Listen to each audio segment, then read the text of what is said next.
esta cursada de anatomía. Vamos a... hay gente que quiere entrar todavía. Bueno, ahí está. Vamos a empezar... Profe, Sí. perdón que lo interrumpa. Hay Sí. gente que está preguntando si van a grabar el teórico porque no pueden estar acá.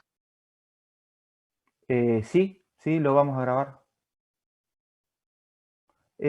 Sofi, hay gente que todavía está entrando. Sí, ahí los voy aceptando. ¿Los vas aceptando vos? Sí, no Porque te me van preocupes. apareciendo los cartelitos y Despreocúpate, yo los acepto. me despreocupo entonces. Bueno. A ver qué voy a poner para grabar. Denme un segundito.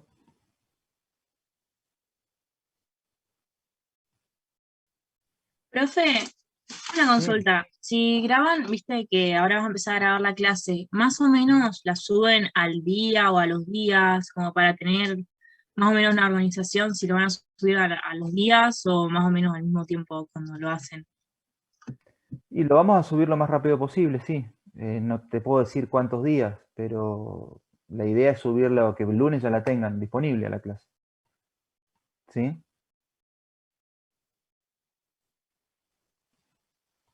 Bien, déjame que quiero grabar. Sofi, si pongo grabar en la nube, ¿se graba en la sesión de Zoom? No te Acá. oigo. Acá. ¿Cómo? Creería que sí, pero después igual se te guarda en la computadora. ¿Lo mismo se me va a guardar en la computadora? Bueno, pongo grabar en la nube. A ver si me da bolilla. Bueno, supongo que está grabando. Sí, está grabando. Bueno, arrancamos entonces. Vamos a empezar a definir un poquito los objetivos de la clase, que básicamente es hablar de algunas definiciones básicas, ¿sí?, sobre la anatomía, a modo, digamos, de contextualizar la anatomía. Es que vamos a hablar de algunos antecedentes históricos, ¿sí? No es que esto se lo van a tomar, ni es que lo tienen que saber al pie de la letra, simplemente es a modo informativo como para ponerlos en tema. Sí, lo importante es que vamos a ver después posición anatómica y planos y referencias, generalidades de huesos y músculos, clasificación de articulaciones y tipos de movimientos, ¿sí? Básicamente en eso nos vamos a enfocar en esta clase. Vamos a definir el término anatomía, ¿sí?, que es una palabra que viene del griego anatemien, que quiere decir cortar. O sea, es una palabra compuesta que quiere decir volver a cortar, sería, ¿sí?, que es lo que hacían antiguamente con los cadáveres en estas clases de anatomía bastante multitudinarias, en donde iban disecando y haciendo anotaciones en el momento de la disección, y de esa manera iban estudiando los distintos temas anatómicos. Líneas generales, anatomía significa cortar sucesivamente, ¿sí? Nosotros definimos a la anatomía como la ciencia que estudia las estructuras que conforman a los seres vivos, ¿sí?, a todos los seres vivos. En el caso nuestro, nosotros estudiamos al ser humano, pero después, obviamente, hay anatomía aplicada a distintas especies también, ¿sí? Nosotros estudiamos a las estructuras teniendo en cuenta la morfología, ¿sí?, la topografía, la ubicación, disposición, relación entre los órganos, etc., ¿sí?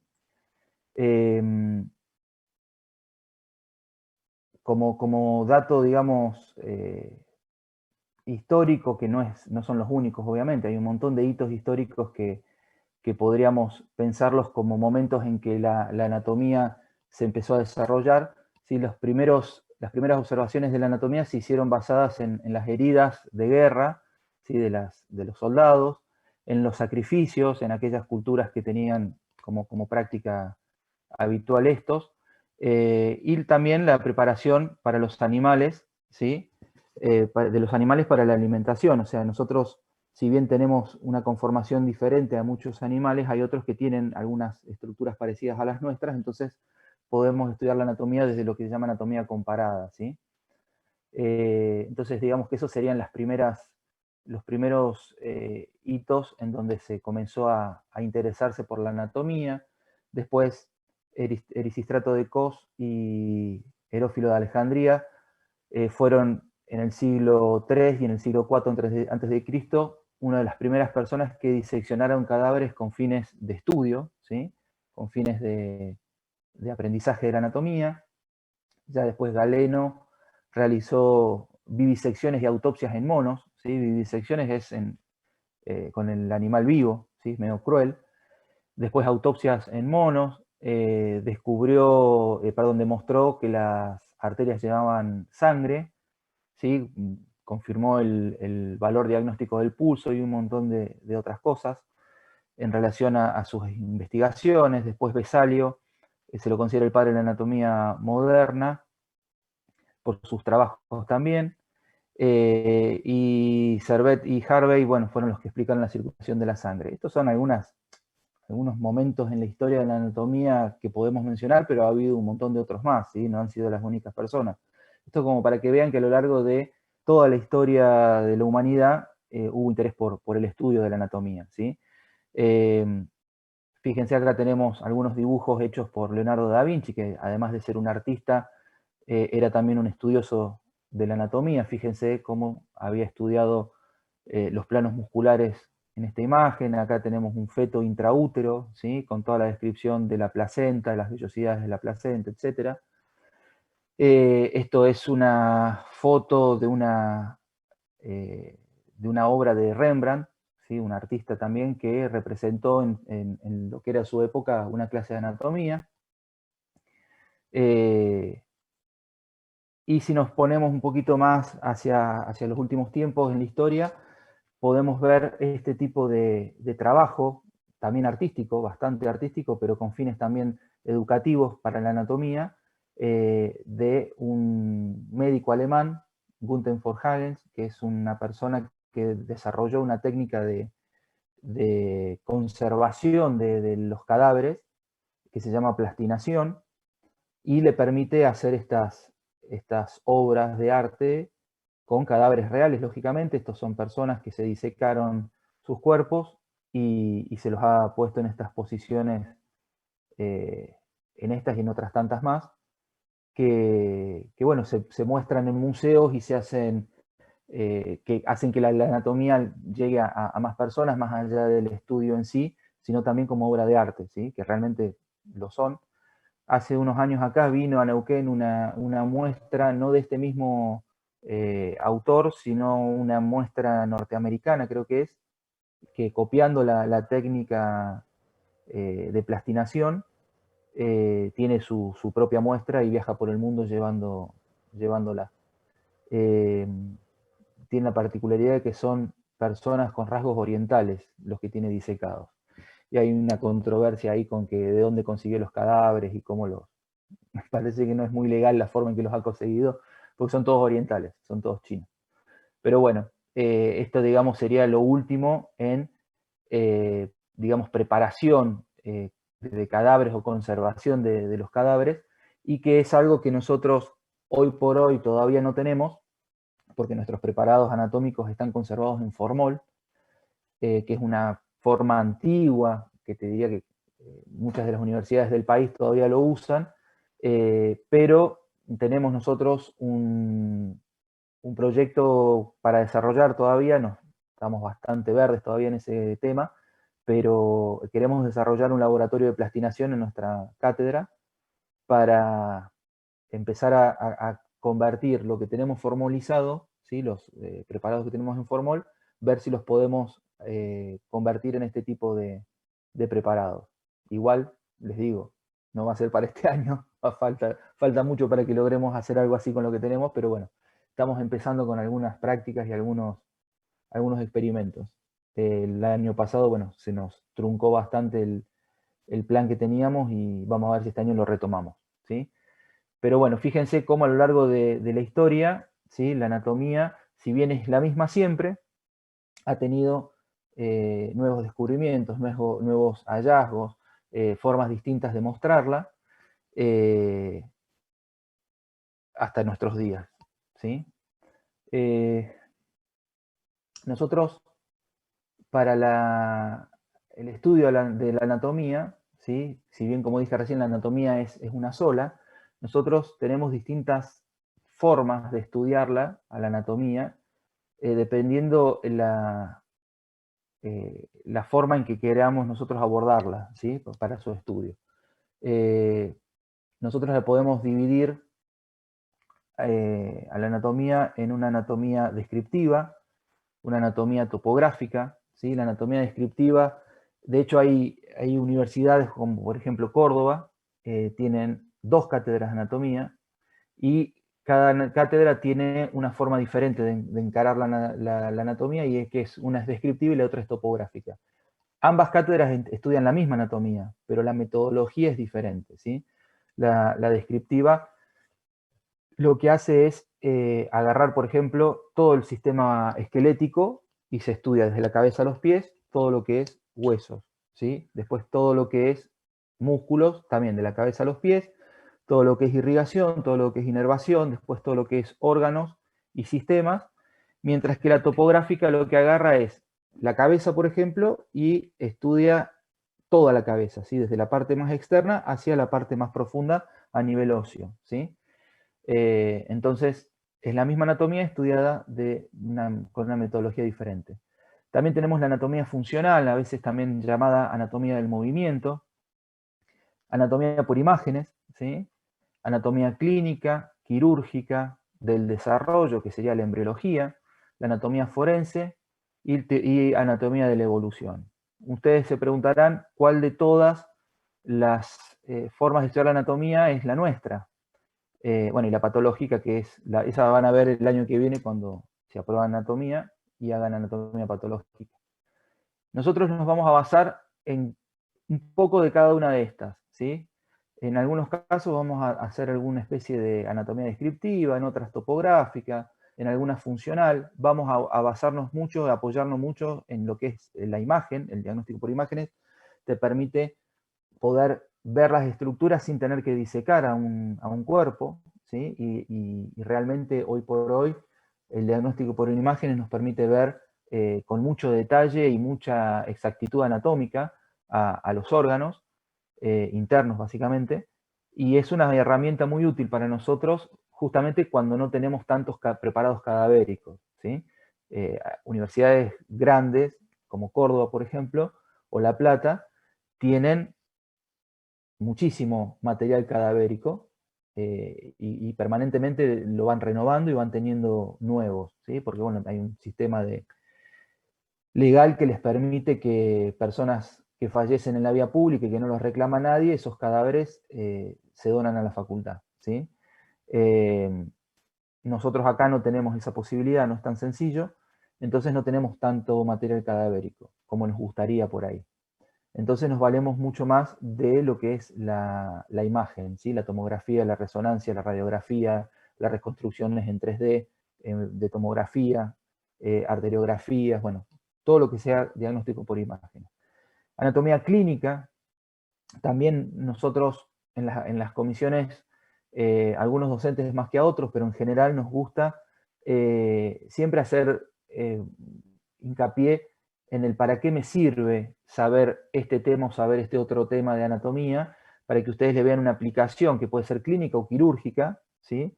Entonces, por ahí hablamos, no sé, de alguna referencia anatómica, por ejemplo, no sé, por decir algo simple, el pulso, entonces yo sé dónde ubicarlo en la muñeca y cuál es el valor diagnóstico de identificar el pulso, no solamente el pulso de la muñeca, sino los demás pulsos en el cuerpo, y para que ustedes se vayan dando cuenta de qué les sirve o para qué les sirve estudiar tal o cual tema, y que también un poco los incentive a aprenderlos, ¿sí? Porque si yo estudio teoría por estudiar teoría y no sé realmente qué es lo que me va a servir de todo lo que estoy estudiando, a veces a uno lo desanima o le hace perder el interés. En este caso, tanto con una inclinación hacia la clínica o la cirugía,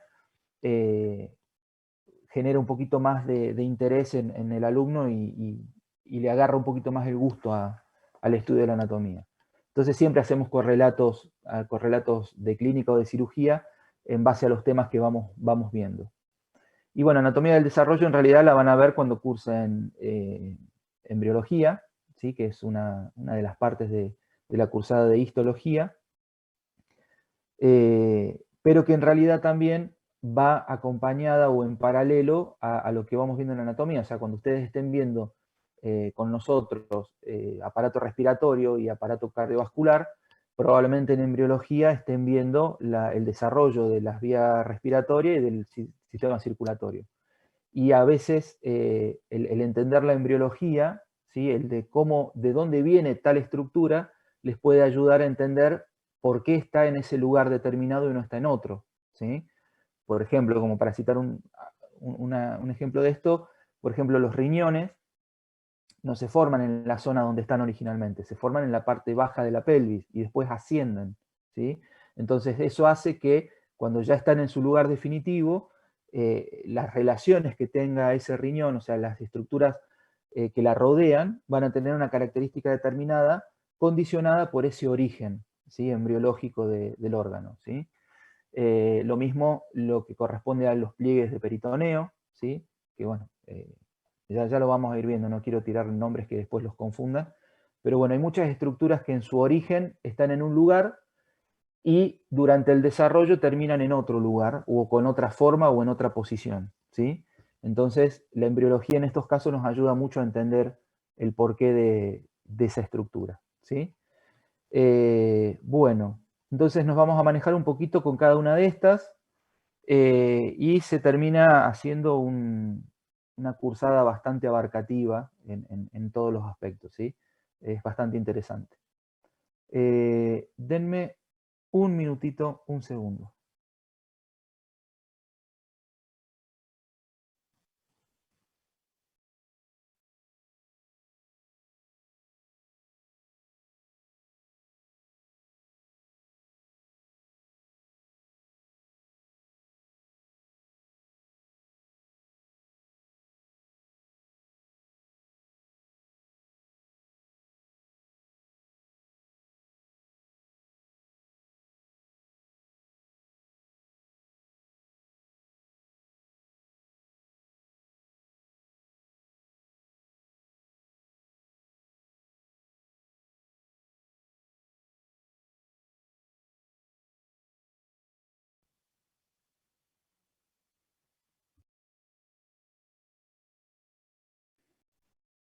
Bueno, acá estoy de nuevo. Bueno. Yo en su momento charlé con mis alumnos en la comisión, tanto en la E1 como en la D2, sobre todo lo que implica estudiar anatomía, ¿sí? Y lo quiero compartir con ustedes, con los de las otras comisiones, porque realmente la cursada, sumado a todos los problemas que vamos a tener este año, que ya estamos teniendo con el tema de la virtualidad, la presencialidad y todas estas dificultades, ya de por sí el cursarla en forma presencial normal, como lo veníamos haciendo hasta antes de la pandemia, era una materia complicada, es una materia pesada, es una materia larga, hay temas que a veces los terminan de entender cuando ven otros temas, ¿sí? Porque por ahí hay una relación con algún otro tema y hasta que no terminan de completar con el otro, no les termina de cerrar el concepto. Es mucha información que van a tener que aprender y además es una materia que tienen que aprender a utilizar un vocabulario específico que en realidad es el vocabulario con el que se van a manejar el día de mañana cuando hablen con algún otro colega sobre algún paciente y sobre alguna condición, ¿sí? De algún paciente. O cuando lean un informe de un estudio que pidan, de una radiografía, de una resonancia, de una tomografía, de lo que sea, todo eso está codificado con un vocabulario que ustedes tienen que empezar a aprender desde ahora, ¿sí? Eso también genera una dificultad que se suma al estudio de la materia, y para algunos puede ser más compleja que para otros, ¿sí? Es una materia que si no la llevan al día, se les va a complicar. Fíjense que cada semana nosotros tenemos un práctico asignado y ese práctico se ve en esa semana, ¿sí? A la semana siguiente es otro, el práctico que tenemos, otro tema, y si bien uno puede por ahí hacer alguna pregunta o sacarse alguna duda de la semana anterior, se avanza, ¿sí? Si hubiera un feriado, que bueno, ahora en este caso con el tema de la virtualidad y de que estamos ahora arrancando, este feriado probablemente tengamos la clase, pero después no siempre vamos a tener la clase en un feriado. Y esa clase se da por vista, ¿sí? Ese tema, no la clase, pero el tema se da por visto, ¿sí? Después entra como cualquier otro tema en un examen. Entonces, es una materia que, como les digo, es pesada, es compleja, tiene su propio vocabulario y ustedes ya tienen que empezar a practicarlo, ¿sí? Hablándolo, ya sea en la clase virtual, en la clase práctica, presencial, empezar a utilizarlo, ¿sí? Porque yo puedo leer mucho, pero si yo después no lo practico, no lo voy a saber utilizar. Muchas veces usan palabras que no conocen el significado y terminan diciendo algo que es totalmente opuesto a lo que querían decir porque no utilizaron bien el vocabulario, ¿sí? Entonces, tengan en cuenta todo esto porque sumado a esta complicación que tenemos con la pandemia, se les va a hacer más difícil la materia, ¿sí? Se les va a hacer pesada, ¿sí? Y como para que se vayan haciendo una idea, esto es una descripción gráfica de lo que es estudiar anatomía, ¿sí? Y es real, ¿sí? Así que no se confíen, estudien todo lo que puedan, traten de ir a los prácticos con los temas lo más visto posible y con dudas, ¿sí? Para sacarse en esos espacios las dudas y llegar al examen con la menor cantidad de dudas posible. No digo que lleguen sin dudas al examen porque es imposible, pero nos pasa a veces que en un examen te preguntan cosas que vos decís, pero eso te lo estoy preguntando yo, te lo tendría que preguntar yo y vos lo tendrías que saber. Entonces, traten de llegar con la menor cantidad de dudas posibles a un examen, ¿sí? Así que bueno, dedíquenle mucho tiempo a anatomía. Vamos a empezar a hablar de la posición anatómica famosa, ¿sí? Que seguramente todos ya conocen, pero no está de más repasarla. La posición anatómica es una posición referencial en la que nosotros vamos a pensar siempre el cuerpo, ¿sí? Cada vez que querramos hablar de alguna estructura, ¿sí? O sea, yo, aunque tenga un preparado en la mano, ¿sí? Tenga un corazón en la mano o tenga una vejiga en la mano o lo que sea que tenga en la mano, yo siempre tengo que hablar de esa estructura, ¿sí? Desde la posición anatómica, ¿sí? O sea, siempre lo que es anterior va a ser anterior y lo que es posterior. Tenga la estructura en la posición que la tenga, ¿sí? Entonces, esa posición de referencia para nosotros es de pie mirando al frente, ¿sí? Con la vista al frente. Los pies, hay algunos autores que dicen con los talones, los pies juntos. En realidad, muchas veces dice eso el texto y después la imagen los muestra con los pies separados. En realidad, no está mal decir que la persona debe estar de pie con los pies levemente separados uno de otro, pero sí paralelos, ¿sí? Paralelos uno de otro, no con el talón hacia el medio y las puntas de los pies para los costados, ¿sí? El pie tiene que estar paralelo uno al otro, discretamente separados. Algunos utilizan como referencia de separación de los pies una línea, ¿sí? Que pasa por la extremidad inferior y se alinea con la mama y con la mitad de la clavícula, ¿sí? La línea medio clavicular, que estaría a este nivel, ¿sí? O la mama, ¿sí? Alineada junto con la extremidad, ¿sí? Esa sería la separación, porque si no podría abrirlas más a las piernas, ¿está? Entonces, es esa separación que coincide con la línea medio clavicular o mamaria. Los brazos, ¿sí? O en realidad está mal dicho, no es los brazos, sino las extremidades superiores, deben estar también discretamente separadas del costado del cuerpo y con las palmas hacia adelante, ¿sí? Las palmas hacia adelante o en supinación, que también es otra forma de decir las palmas hacia adelante, ¿sí? Supinación es la palma hacia adelante y pronación es la palma hacia atrás, ¿sí? Y obviamente los dedos extendidos.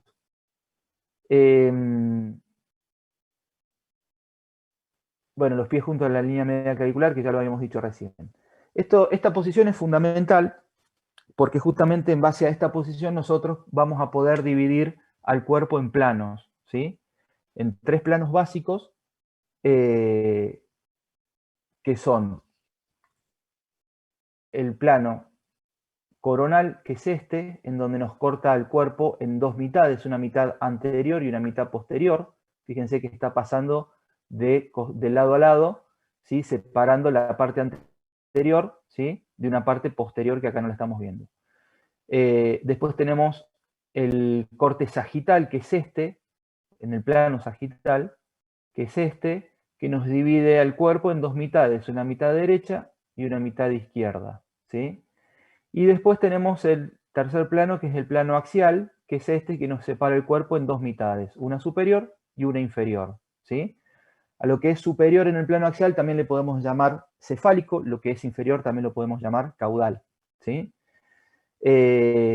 Cauda es cola, viene de cola, ¿sí? Entonces cefálico es todo lo que está en relación a la cabeza y caudal todo lo que está en relación hacia las extremidades inferiores que evolutivamente, o no evolutivamente, sino embriológicamente, originalmente son como una cola que después se diferencia en las piernas, ¿sí? Entonces, o sea, los miembros inferiores. Entonces, por eso se le llama caudal, ¿sí? A lo opuesto a cefálico. Fíjense, y ya que estamos, se los aclaro para que estén un poquito más cancheros. Nosotros cuando hablemos de las partes o segmentos del cuerpo, obviamente lo tenemos que hacer, como les decía, con esta metodología o esta terminología médica, anatómica, en donde ya nosotros, por ejemplo, vamos a dividir al cuerpo en todo lo que es una porción cefálica, que es la cabeza, después tenemos el cuello, ¿sí? Después tenemos el tronco, que es toda esta porción media, ¿sí? En donde después, obviamente, el tronco lo dividimos en una región torácica, en una región abdominal y en una región pélvica, ¿sí? O incluso también podemos hablar de una región de transición que es tóraco-abdominal, que estaría a este nivel, ¿sí? Pero en líneas generales hablamos de tórax, abdomen y pelvis, ¿sí? Y después, eso es en la línea media, en el eje axial, ¿sí? Y después, el eje apendicular, tenemos a las extremidades superiores y extremidades inferiores, ¿sí? Nosotros vamos a hablar de la extremidad superior como hombro, ¿sí? Como brazo, desde el hombro hasta el codo, esto es el brazo, el codo, el antebrazo, la muñeca y la mano, ¿está? O sea, lo que comúnmente la gente le llama brazo, que le dice a toda la extremidad, nosotros le decimos solamente brazo a este segmento del miembro superior, ¿sí? De la extremidad superior, ¿está? O sea, esa es una gran diferencia que los va a denotar, o sea, a diferenciar, digamos, de la vecina que habla sin conocimientos anatómicos. Lo mismo en la extremidad inferior, tenemos una cadera, ¿sí? Que es al miembro inferior lo que el hombro es al miembro superior. Después tenemos un muslo que está entre la cadera y la rodilla. Tenemos la rodilla, tenemos la pierna, tobillo y pie, ¿sí? Como hablábamos recién del brazo, para muchos la pierna es toda la extremidad, cuando en realidad la pierna es solamente este segmento inferior, ¿sí? Y el resto es toda la extremidad inferior, ¿sí? Acostúmbrense ya a utilizar esa terminología que es bastante simple, es bastante lógica, pero que ya hace una diferencia al momento de hablar, ¿sí? Fíjense, esto es una representación de cada uno de estos 3 cortes que hablamos recién en los 3 planos. Fíjense, esto es un corte coronal, en donde estoy viendo desde la cabeza hacia las rodillas, bueno, acá también se ven los pies, cada estructura en la parte interna del cuerpo, ¿sí? Y esto es uno de los tantos cortes en el plano coronal que yo puedo hacer, ¿sí? Cuando el corte pasa, fíjense acá tenemos en una vista lateral, esto sería un corte sagital, ¿sí? Entonces, si ustedes se fijan, acá tengo un eje que desciende, ¿sí? Y si se fijan es el que nos está marcando a qué altura, ¿sí? Qué tan anterior o qué tan posterior está pasando el corte coronal. ¿Se dan cuenta? Fíjense que acá, por ejemplo, tengo corazón, todo esto es el corazón, pero de corazón lo que estoy viendo en este corte coronal solamente es esto que es el ventrículo derecho, perdón, ventrículo, no, sí bien digo derecho. Entonces, este espacio que yo veo acá, esta cámara cardíaca, corresponde a ese ventrículo, ¿sí? Después veo el hígado, que es esto que veo acá, entonces acá yo estoy viendo el hígado en este corte coronal, ¿sí? Se dan cuenta por dónde está pasando el corte en la vista sagital. Por eso acá, fíjense que las rodillas quedan, apenas las toco, y después la pierna no la agarra el corte, por eso acá yo no la veo, ¿sí? Y recién veo el pie cuando llego a la parte más distal, o más inferior. Y si se fijan también, acá tengo otro eje de corte que me está señalando a qué altura está pasando este corte en el plano coronal. Perdón, en el plano axial. ¿Sí? Esto es un corte axial que está pasando a la altura de la región tóraco-abdominal, ¿sí? Pero también me está agarrando las extremidades superiores, ¿sí? Y si se fijan acá también tengo la referencia de a qué altura está pasando el corte sagital que veo acá. ¿Está? Fíjense que en un corte, en un plano, puedo ver la intersección con los otros planos también, ¿sí? Son vistas de cuerpo entero, ¿sí? Nosotros podemos ver este tipo de imágenes por sectores cuando hacemos, por ejemplo, tomografías o resonancias, ¿sí? Tomografía de cráneo, podemos ver en un corte sagital, en un corte coronal o en un corte, bueno, axial acá no está pasando por la cabeza, pero podemos ver la cabeza también cortada en este plano, ¿sí? Que nos permitiría ver un corte axial de la cabeza. Y así a lo largo de todo el cuerpo. ¿Está? Bueno.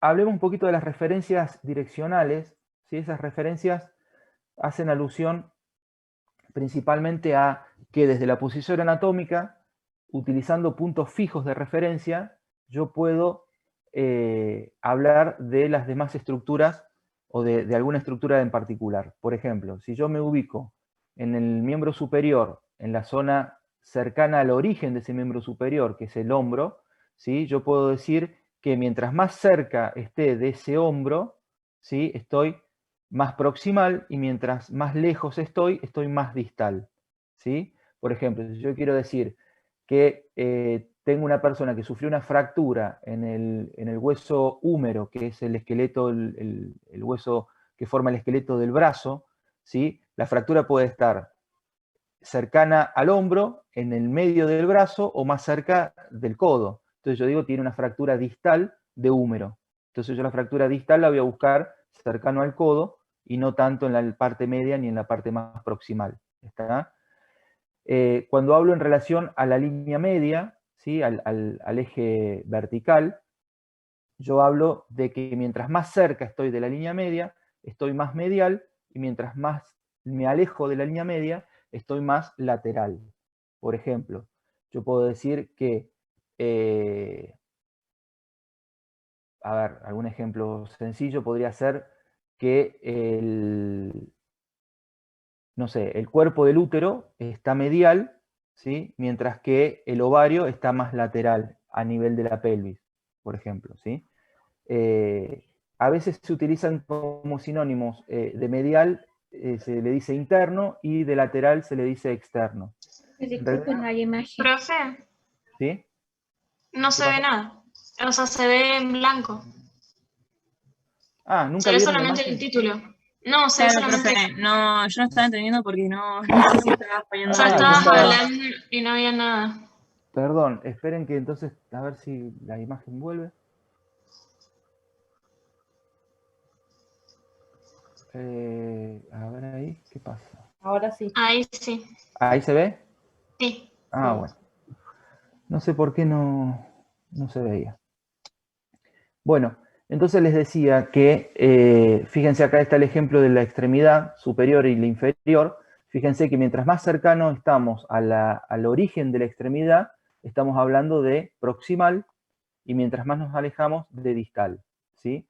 Después, en relación a la línea media, yo digo que lo que está más cercano a la línea media es medial, y lo que está alejado de la línea media es lateral, ¿sí? Lo mismo puedo definir en la extremidad superior. Por ejemplo, yo puedo decir que desde la posición anatómica siempre, fíjense que está en la posición anatómica, el quinto dedo o meñique es medial respecto de el pulgar que es lateral, ¿sí? En la mano.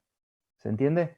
Entonces, a veces utilizan el término de medial como sinónimo de interno y de lateral como de sinónimo de externo. Por ejemplo, cuando hablemos del cúbito y del radio, que son los dos huesos del antebrazo, el radio es un hueso que está lateral y el cúbito es un hueso que está medial en el brazo, ¿sí?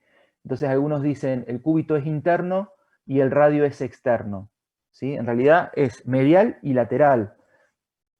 Es lo correcto decir, ¿sí? No está mal dicho interno o externo, pero mejor dicho está utilizado el término medial y lateral. Cuando yo utilizo el término interno y externo es dentro de algo o fuera de algo.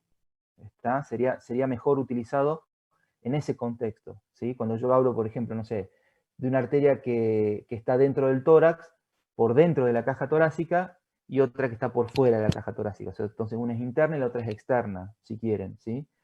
Profe, una consulta, ¿proximal entonces está entre lateral y medial? ¿O qué sería proximal? Proximal quiere decir que está cerca del origen de la extremidad, cercano al hombro. O sea, si yo tengo una lesión, yo puedo tener dos lesiones, por ejemplo, como para darte un ejemplo. Una en esta parte y otra en esta otra parte. Entonces yo puedo decir, yo tengo una lesión distal en el brazo y otra proximal en el brazo, ¿sí? O una fractura distal de húmero y otra fractura proximal de húmero. O en el tercio medio, que sería ni muy proximal ni muy distal, sería la distancia intermedia entre las dos referencias. ¿Está? Ya lo van a ir utilizando el término y les va a ser mucho más simple por ahí entender el sentido. Pero en general quiere decir, o sea, se utilizan las extremidades principalmente el término proximal y distal, ¿sí? El lateral y medial tanto en las extremidades como en el eje axial del cuerpo, ¿sí? Y después tenemos otra terminología que ya habíamos hablado algo, que era esto de craneal o cefálico o superior, y caudal, ¿sí? O inferior, ¿sí? Que craneal quiere decir o cefálico, que se acerca, está cercano a la cabeza, y caudal, que se aleja del plano superior, ¿sí? Y después tenemos lo que sería lo que es la región posterior o dorsal, porque está en relación al dorso, a la espalda, ¿sí? Y lo que es anterior o ventral, ¿sí? Que es, digamos, lo que está en relación al vientre o la parte anterior del cuerpo, ¿sí? Ahora, si yo a esta persona la acuesto, la pongo en decúbito dorsal, ¿sí? Las referencias van a seguir siendo las mismas. Lo que es anterior o ventral va a seguir siendo anterior, aunque esté para arriba, ¿sí? Esté mirando para arriba, va a seguir siendo anterior y no superior, ¿sí? Lo mismo la palma de la mano, ¿sí? Si yo la acuesto a la persona, sigue siendo anterior la palma de la mano y no superior. ¿Se entiende? Por eso es importante siempre la referencia desde la posición anatómica.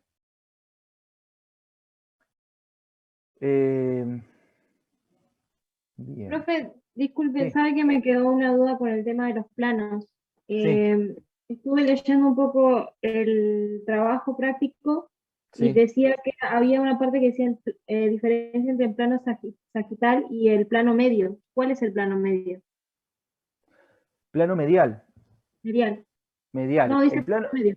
bueno, medio o medial es un plano, o sea, es sinónimo de sagital, ¿sí? El plano sagital es el plano que pasa exactamente por la línea media, ¿sí? Ese es el plano medio o sagital puro, ¿sí? Y después vos tenés planos paralelos, consecutivos, ¿sí? Para un lado o para el otro, que se consideran parasagitales o paramediales, ¿sí? Entonces algunos dicen, utilizan como sagital puro, le llaman medial, y después le dicen a los sucesivos planos sagitales, o usamos sagital como el plano puro, ¿sí? Y parasagitales los demás.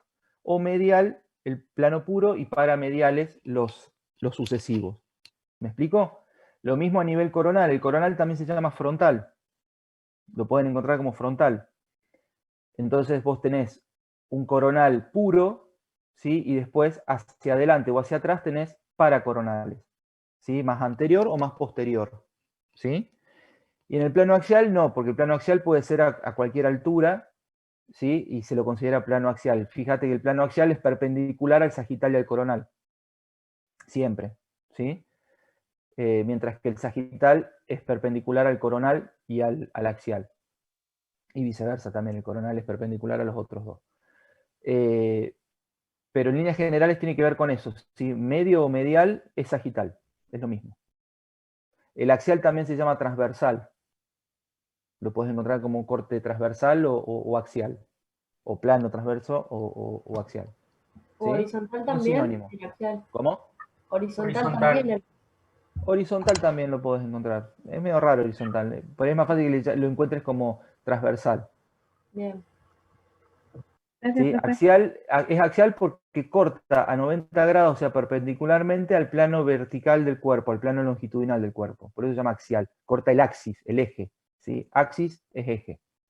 ¿Está? Bueno.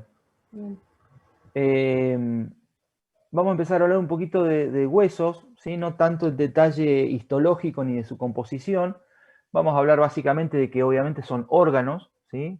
De aspecto blanquecino, son elásticos, son resistentes, ¿sí? Son resistentes a la tracción y a la compresión y a la flexión. O sea, es una estructura que si bien es dura, tiene una cierta complacencia, una cierta elasticidad, ¿sí?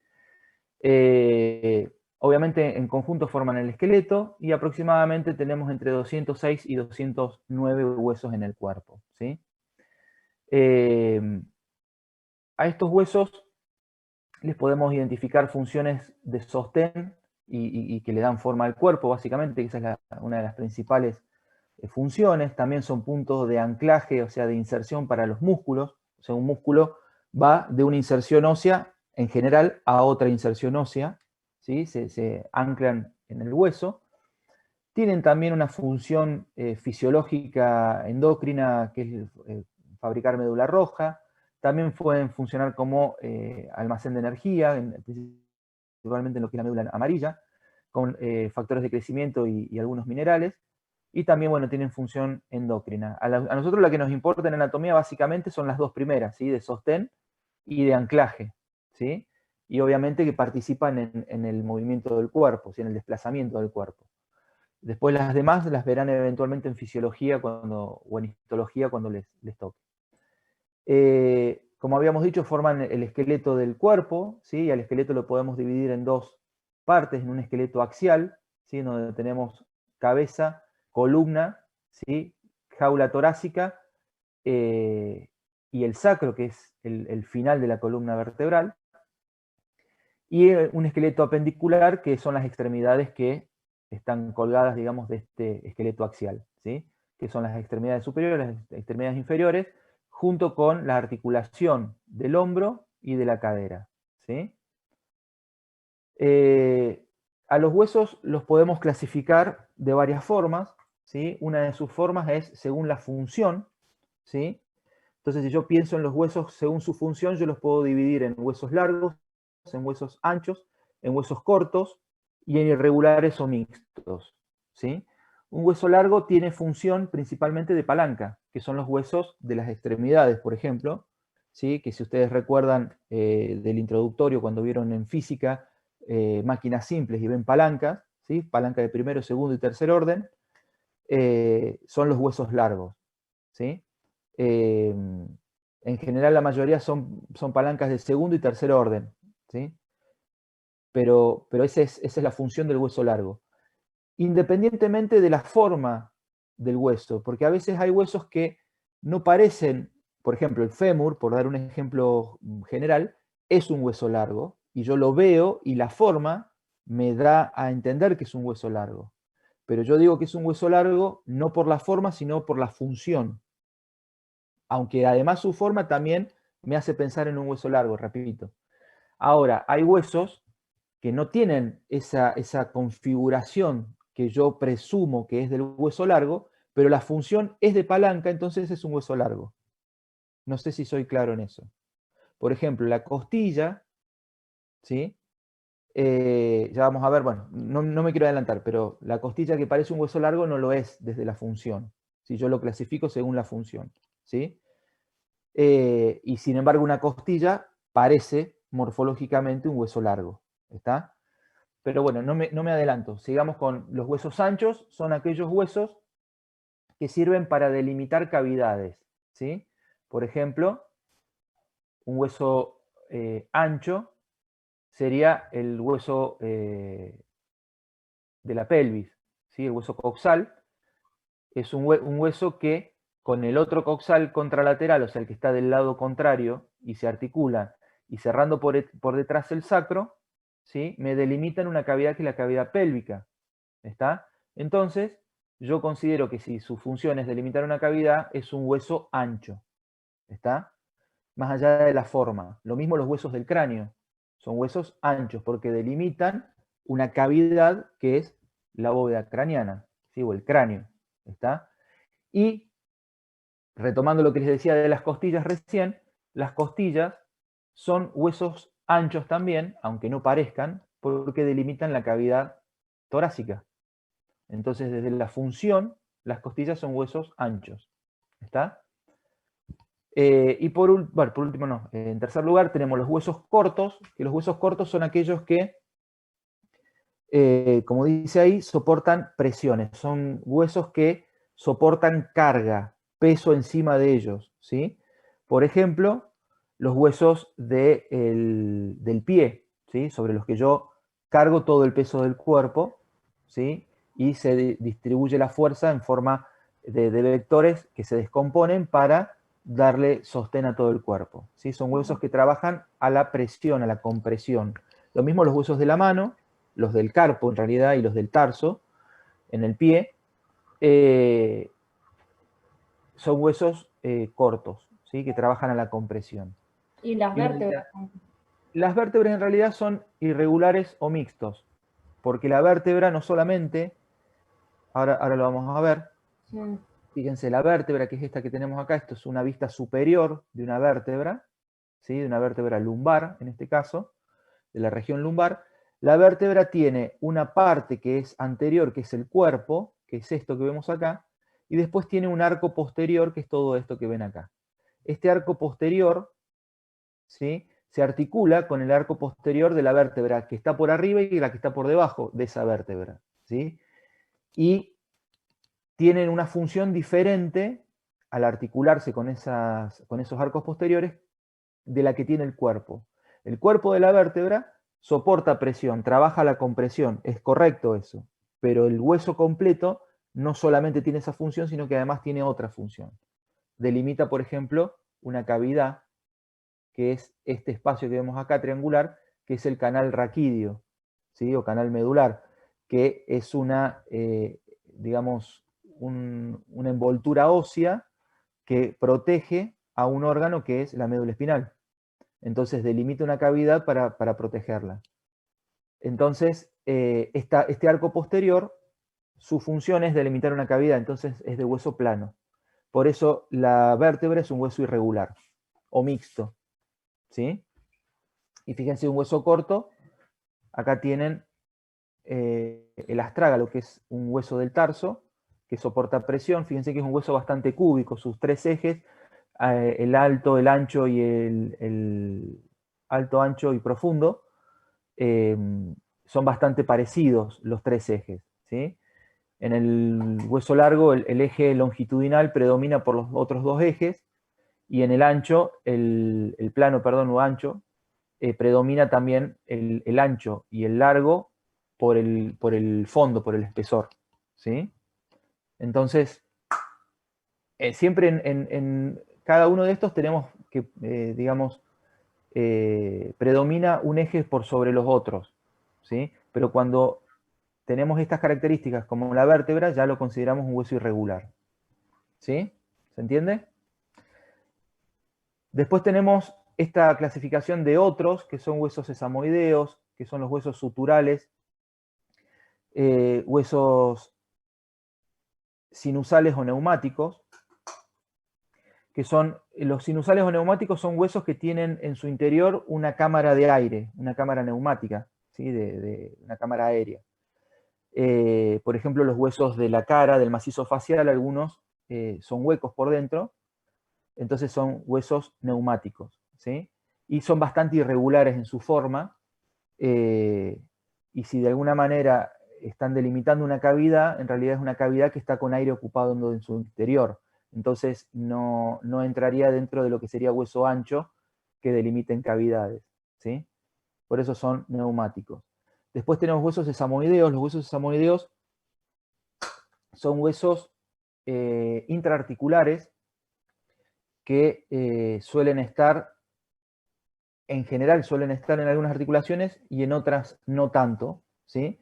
O sea, es un hueso que, salvo la rótula, que es el sesamoideo más conocido y más grande del cuerpo, después en las articulaciones interfalángicas, en los dedos de las manos y de los pies, suelen aparecer unos huesos chiquititos, redonditos, que en general están de a pares a nivel del dedo gordo del pie o del pulgar, y a veces o no están o hay uno solo, ¿sí?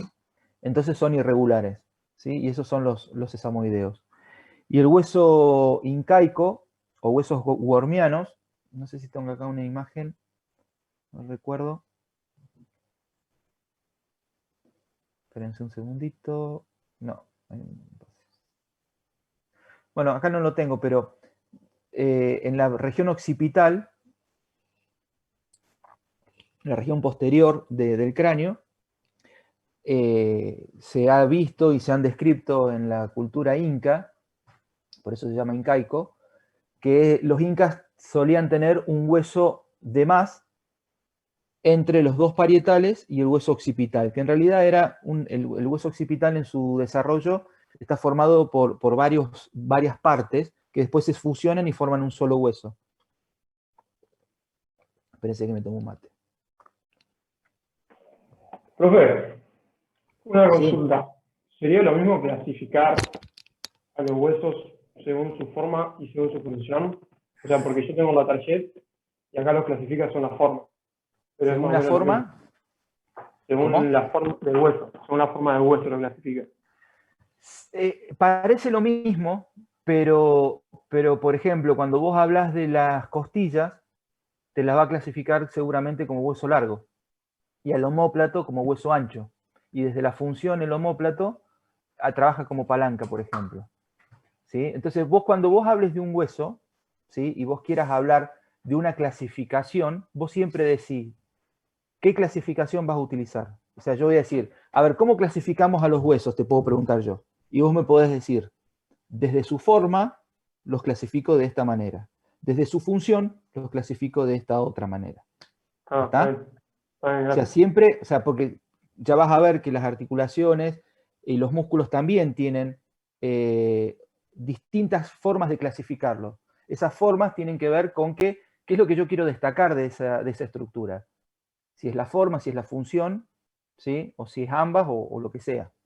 Si es el tejido que los compone, ¿sí? Es otra clasificación también, por ejemplo. ¿Está? Sí, sí. Entonces, esta clasificación es según la función. ¿Está? Bien, les decía del hueso incaico entonces que se ha visto que en esos cráneos una parte de ese desarrollo final del hueso occipital no se terminaba de fusionar con el resto y quedaba como un hueso independiente entre medio de estos tres huesos que les mencionaba, los dos parietales y el occipital. Entonces ese era como un hueso extra que había, no deformaba la cabeza ni le generaba ninguna configuración diferente, salvo que en ese lugar había como un hueso independiente o separado del occipital. ¿Sí? Bueno, desde... Profe, disculpe, ¿y los sesamoideos qué función tienen? Los huesos sesamoideos, por ejemplo, la rótula, que es el más grande, el más constante, digamos, todos tenemos rótula, son huesos que participan optimizando la fuerza al momento de hacer una palanca. O sea, cuando yo extiendo la rodilla y la pierna se extiende respecto del muslo, el que yo tenga la rótula metida dentro del espesor del tendón rotuliano, ¿sí? Porque ahí es donde no está suelta dentro de la rodilla la rótula, sino que está contenida el tendón del cuádriceps, que es el músculo de la parte anterior del muslo, se forma el tendón cuando llega a la rótula se abre, la envuelve la rótula, y una vez que pasa, después de la rótula, pasa a llamarse tendón rotuliano. Y ese tendón se inserta en la tibia, ¿sí? Entonces, esa rótula en ese lugar hace que el momento de la palanca sea más óptimo y tenga que hacer menos esfuerzo para la extensión. O sea, así en el aire es medio complicado. Cuando vemos rodillas, yo en general les suelo mostrar un esquemita, un dibujito, una animación en general que es bastante esclarecedora en eso y te vas a dar cuenta. Pero en general son huesos que optimizan las palancas, ¿sí? Hacen que las palancas funcionen mejor. ¿Sí? En el caso de los sesamoideos más chiquitos de los dedos, por ahí no son tan imprescindibles ni tan importantes, por eso es que son inconstantes en general. Pero la rótula es fundamental. ¿Sí? Gracias. Profe, tengo una duda. Dime. Bueno, sí, no sé quién habla, pero que hable, no hay problema. Sí. No, vos, pregunta vos. Ah, bueno.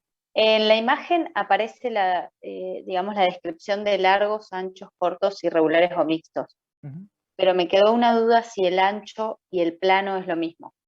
No. Ah, El ancho, desde la función, el ancho es un hueso que, articulado con otros, delimita cavidades, forma exacto. cavidades. Huesos del cráneo, huesos del tórax, las costillas principalmente, y los huesos coxales que delimitan la cavidad pélvica. ¿Sí? Bien. Desde esa función son planos. Los huesos cortos son los que soportan presión, trabajan a la compresión uno sobre el otro. Soportan peso, carga. Está bien. Por eso es un hueso que es bastante parejo en los tres ejes, en el anteroposterior, en el superior inferior y en el transversal. ¿Sí? Es un hueso cúbico, bastante parejo en los tres ejes. ¿Sí? Bien. Bueno, Una en cuanto pregunta. a músculos, también un poquito así a modo de definición de revista Anteojito o Villiquen, porque no vamos a profundizar más que eso. Profe, Son- perdón, sí, tengo una duda de dime. huesos antes de avanzar. Yo tenía la clasificación según la configuración externa y la función. Y según la configuración externa, ahí están los largos, cortos y todo demás. La Y configuración externa sería la forma. Según su claro, forma. bien. Y según su función, tengo los huesos, o sea, que se clasifican en los huesos neumáticos y huesos sesamoideos. ¿Puede ser? O porque ahí ya me confundí. ¿De dónde sacaste esa clasificación? De uno de los libros que están en la cátedra. Sinceramente, no me acuerdo cuál. ¿De la Pero target? No creo. no, En el de Target está eso. ¿Está sí. así en la target? ¿El Nether? No, el Nether no es la target. No, pero capaz que lo sacó de ahí. O Prometheus, o Pro. Eso. Por eso te digo, o sea, depende de Sí, dónde y cuál es la intención de la clasificación. Los vas a encontrar de una forma o de otra. ¿Está? Bien. Según la función, son palancas, delimitar cavidades y resistir presiones. ¿Sí? Largo, corto, ancho y corto. ¿Sí? Según la forma también podés clasificarlos en largos, cortos y anchos. ¿Sí? Sí, Pero no todos van a ser los mismos. Por eso te digo, un hueso, por ejemplo, la escápula, según la forma, es plana. Es un hueso plano, pero según su función, es un hueso largo, porque trabaja como palanca. claro. Bien, perfecto. Sí, Lo mismo las gracias. costillas. La costilla, vos la ves, es finita y larga. Es plana, pero predomina el largo del plano. ¿Sí? Vos decís, es un hueso largo, pero delimita la cavidad torácica, la jaula torácica. Entonces, en realidad, desde la función es un hueso plano.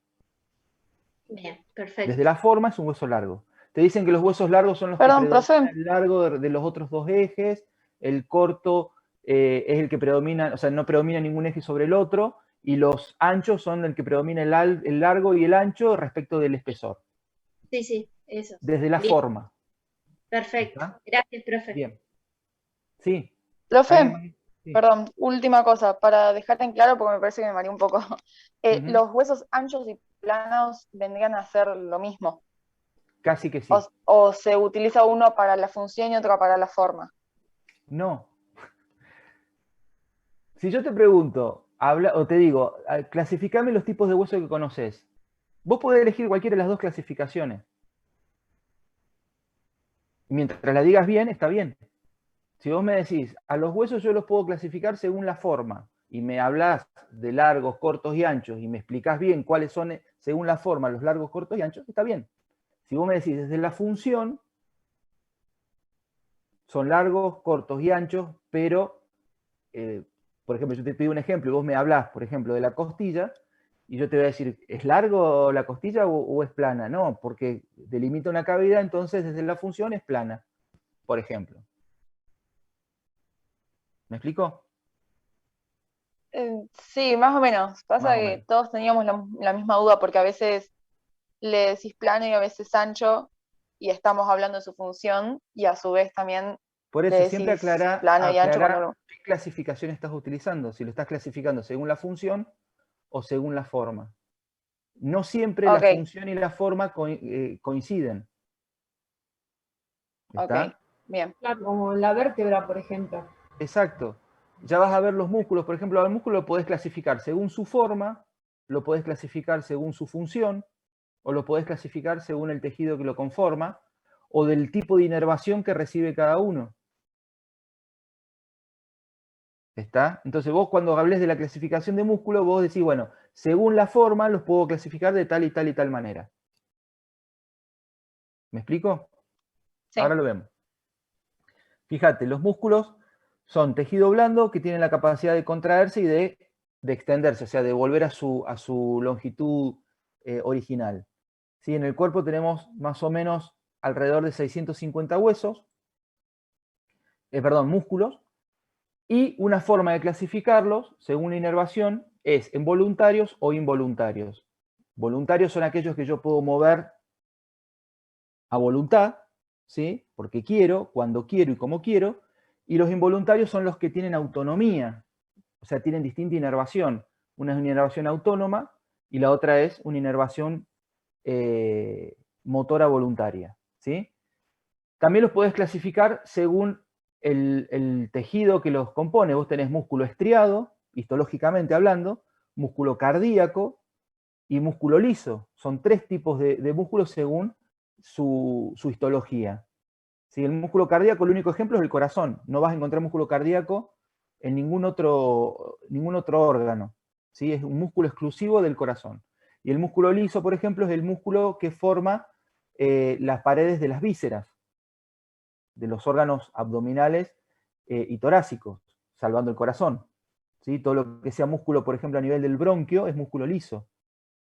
Es un músculo que tiene una estructura histológica diferente al cardíaco y diferente al músculo voluntario, que es el estriado. ¿Sí? Histológicamente, el voluntario se llama estriado. ¿Está? Entonces vos podés decir, desde la histología los dividimos en tres grupos: cardíaco, estriado y liso. A su vez yo puedo decir que el cardíaco y el liso es involuntario, porque yo no decido cuándo se me contrae y se me relaja el corazón, ¿sí? Y el esquelético, ¿sí? Es el voluntario. El esquelético es el que Sí, ahora tenemos está por salir. ¿Se entiende? O sea, vos fíjate que tenés, digamos, analogías dentro Sí, entre sí, distintas voy a ir. clasificaciones. Apaga el micrófono. Yamila Micrófono. Blanca creo que tiene abierto el micrófono y está... O sea, vos podés, digamos, interrelacionar las distintas clasificaciones, pero tenés distintos tipos de clasificaciones también que te los van a organizar en distintos grupos a los músculos. ¿Me explico? Bueno, Sí, fíjense, eso quedó clarísimo. en cuanto a las funciones tenemos que obviamente realizan movimiento, que es la locomoción, el desplazamiento en el espacio, mantienen la posición del cuerpo, vamos a ver cuando vemos posición erecta, que los músculos que están en la espalda, para que yo esté erguido como estoy, por más que estoy sentado, esos músculos están en una contracción permanente, ¿sí? que hace que yo pueda tener esta postura. Yo relajo esos músculos, por gravedad me voy para adelante. Entonces, para mantener la posición erguida, esos músculos tienen que estar contraídos prácticamente todo el tiempo que yo estoy de pie, o sentado erguido, mejor dicho. Entonces mantienen la posición del cuerpo, protegen vísceras también, los músculos que tenemos a nivel de la pared abdominal. Hay una parte que nosotros tenemos en el tronco que está cubierta o digamos protegida por estructuras óseas, además de músculos, pero hay una contención ósea que es a nivel de tórax, pero a nivel de abdomen en sí, todo lo que es la parte anterior, lateral y lateroposterior del abdomen, perdón, está toda delimitada y contenida por planos musculares. No tengo huesos ahí. Y sin embargo, esos músculos le dan contención a esos órganos internos, ¿sí? A las vísceras, ¿sí? También tenemos músculos de la mímica, que son los que nos dan las expresiones faciales, los músculos de la fonación, que básicamente son las cuerdas vocales, que se separan y se juntan, se tensan y se relajan, y eso hace que vibren de manera diferente cuando pasa la columna de aire y provoquen la voz. Y otra función que por ahí es más una cuestión fisiológica es la de producir calor, ¿sí? Cuando uno tiene frío, tiene contracciones espasmódicas involuntarias, rítmicas, de los grandes grupos musculares, y de esa forma el tiritar de los músculos hacen que se provoque calor y uno trate de recuperar algo de calor, ¿sí? En cuanto a las formas, los podemos clasificar, fíjense, músculos fusiformes, músculos bíceps. Fusiforme quiere decir que tiene forma ausada, ¿sí? Una forma, digamos, un poco más gruesa en el medio, que se afina hacia los extremos, ¿sí? Ausada o fusiforme. Después tenemos el músculo bíceps, ¿sí? Que se llaman bíceps porque tienen dos cabezas, ¿sí? Una cabeza y la otra cabeza. Un músculo digástrico es aquel músculo que tiene un vientre muscular unido con un tendón a otro vientre muscular, ¿sí? Y trabajan en conjunto. Fíjense que no es lo mismo que esto, o sea, estos se los llaman vientres y estos se les llaman cabezas. Digástrico quiere decir que tiene dos vientres, digástrico, ¿sí? Poligástrico es un músculo que tiene varios vientres, ¿sí? Cada segmento muscular que yo veo acá es un vientre muscular, ¿sí? Que están unidos consecutivamente por un tendón intermedio, ¿sí? Después tenemos los músculos peniformes o unipeniformes, que es como si fuera una pluma. Peniforme quiere decir que tiene forma de pluma. O bipeniforme, ¿sí? Que es la pluma con de los dos lados completa a lo largo de todo este rafe de tejido conectivo. Y después tenemos los multipeniformes, también se los llaman músculos que tienen digitaciones. No quiero decir músculos digitales porque no sé si es el término correcto, pero estos, por ejemplo, este músculo es el serrato. Un ejemplo de este tipo de músculos son los músculos que están sobre las costillas, en los laterales de las costillas. Entonces también los pueden llamar multipeniformes. Y después también, bueno, músculos planos, y seguramente encontrarán un montón de otros músculos que según su forma les van a llamar de distintas maneras, ¿sí? Los más comunes, según la forma, son estos, ¿sí?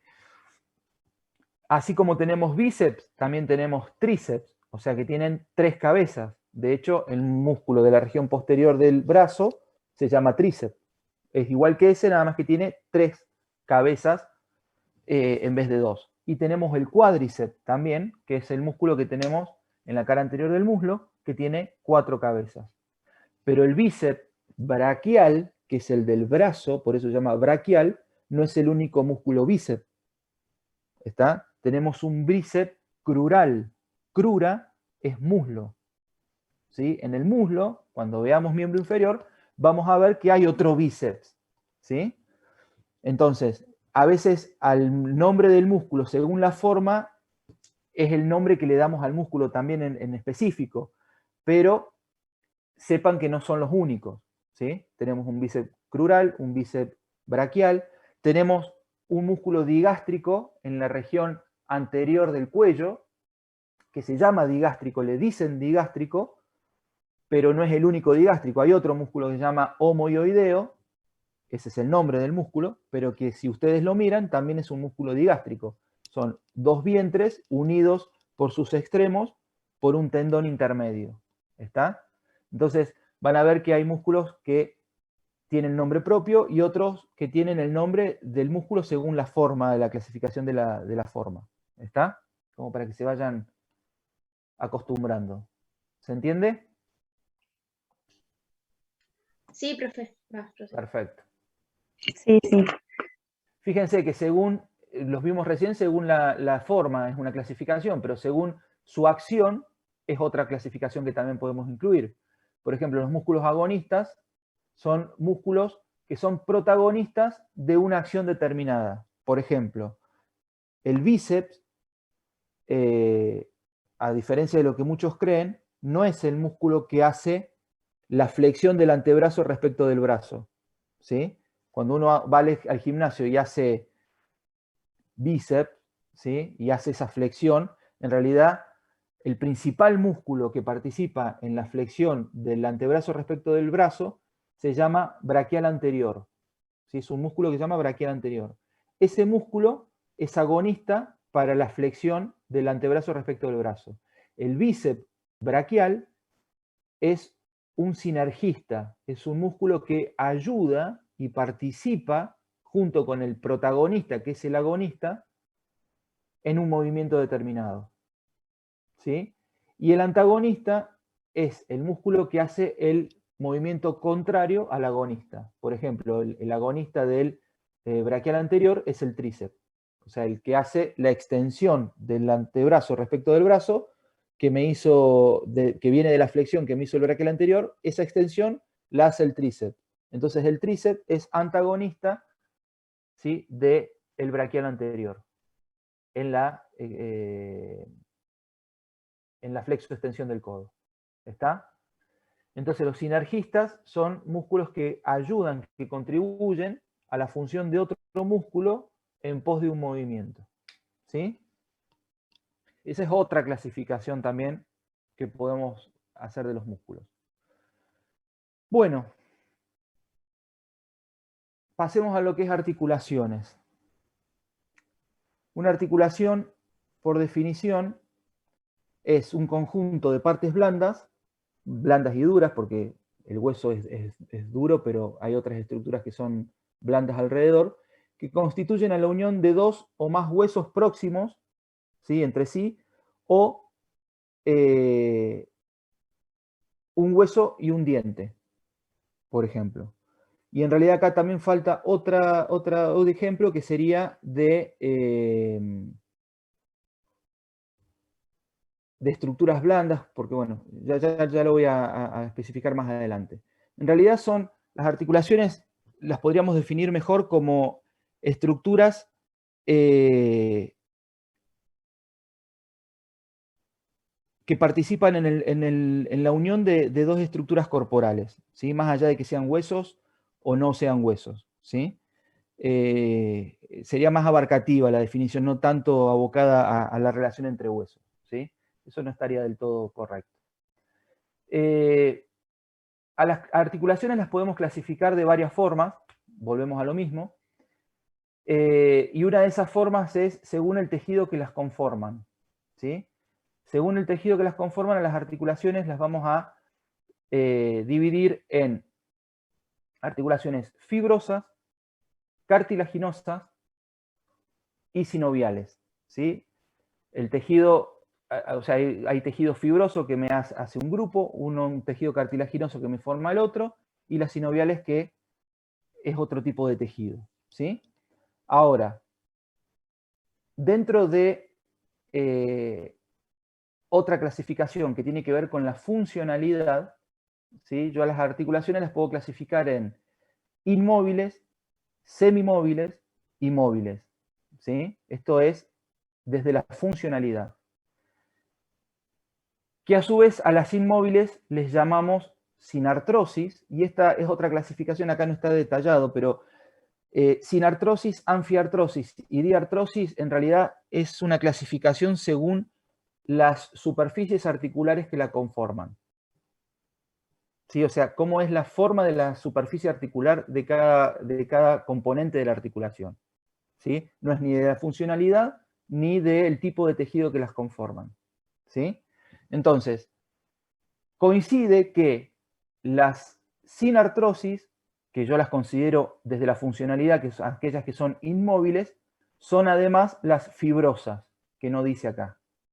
¿Sí? O sea, yo puedo decir sinartrosis inmóviles y fibrosas, y estoy hablando del mismo grupo, pero de distintas, o sea, no del mismo grupo, sino de distintas clasificaciones según distintas características, pero que todas son la misma articulación. No sé si soy claro o los confundí con eso. Sí, O sea, Profe, las articulaciones inmóviles son fibrosas y además son las sinartrosis. ¿Sí? Las anfiartrosis son las semimóviles desde la funcionalidad, que a la vez son las cartilaginosas. Y las diartrosis, que son móviles, son las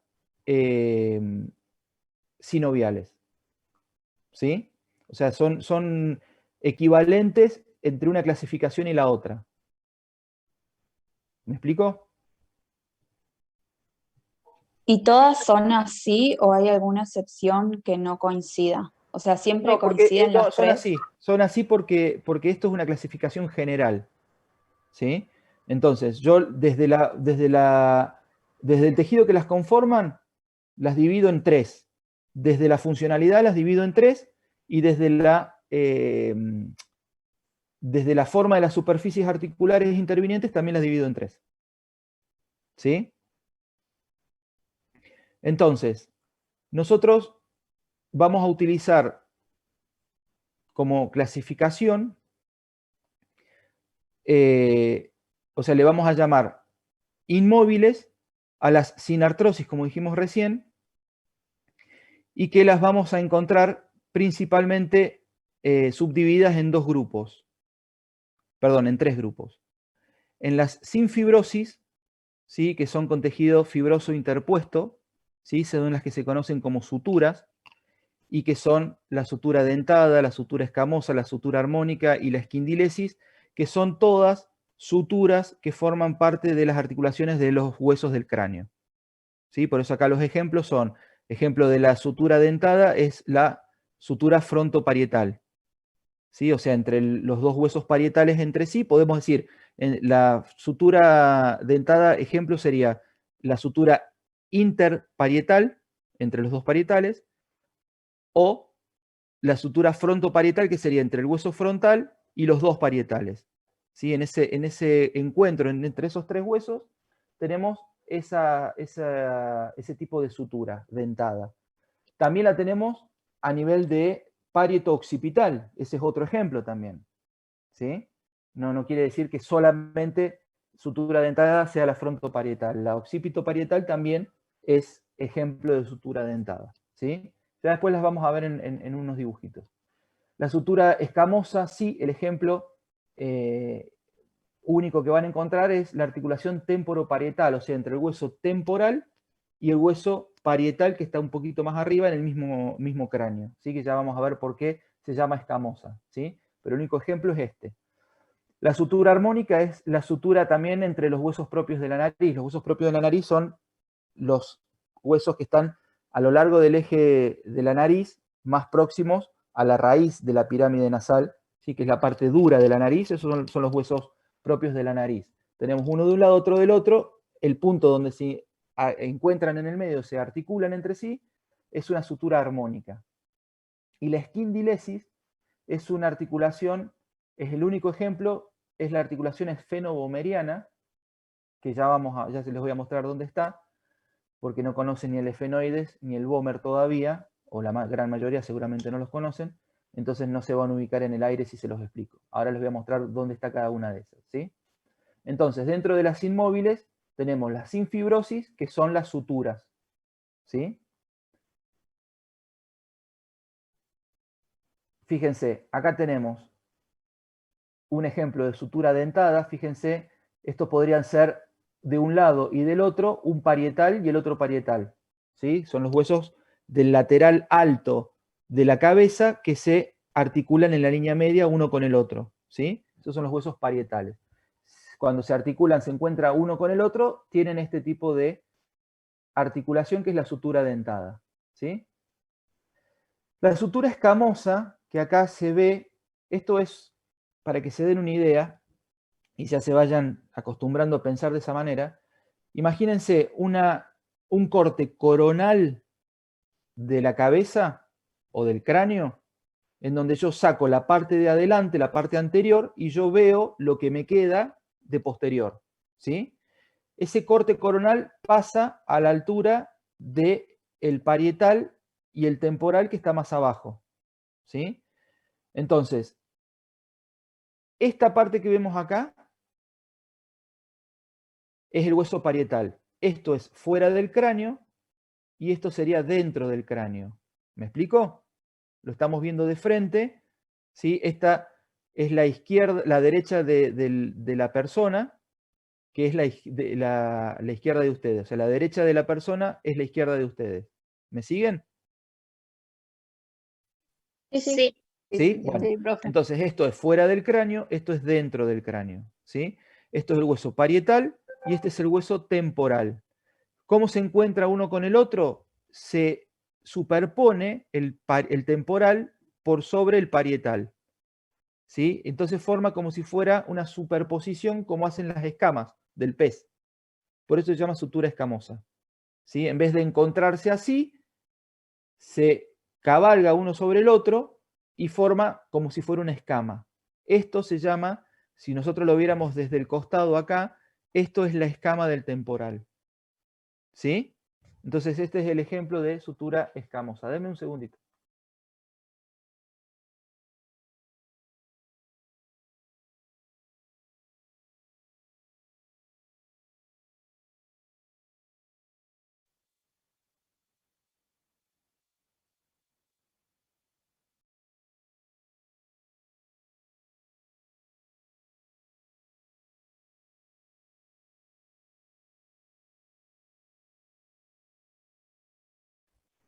Bueno, entonces, ejemplo de sutura escamosa, ¿se entendió? Igual ya cuando tengan un cráneo en la mano o empiecen a mirar en el atlas, esa articulación se van a dar cuenta de lo que les digo, ¿sí? Esto es un corte coronal de esa articulación. Esto es los huesos propios de la nariz, que les decía recién, y esto es la sutura armónica que les decía recién. Si yo a esto lo corto en un plano axial y lo miro desde abajo, veo esto. ¿Se entiende? Bien. Sí. Y esto es la esquindilesis, que así no les va a decir ni los va a orientar en nada. Ahora les voy a mostrar después bien dónde está la esquindilesis. Pero para que se vayan orientando, esto es el hueso vomer, este que tiene forma de Y, es el hueso vomer, ¿sí? Es un hueso impar, es un solo hueso, que se articula con una parte de un hueso que se llama esfenoides, ¿sí?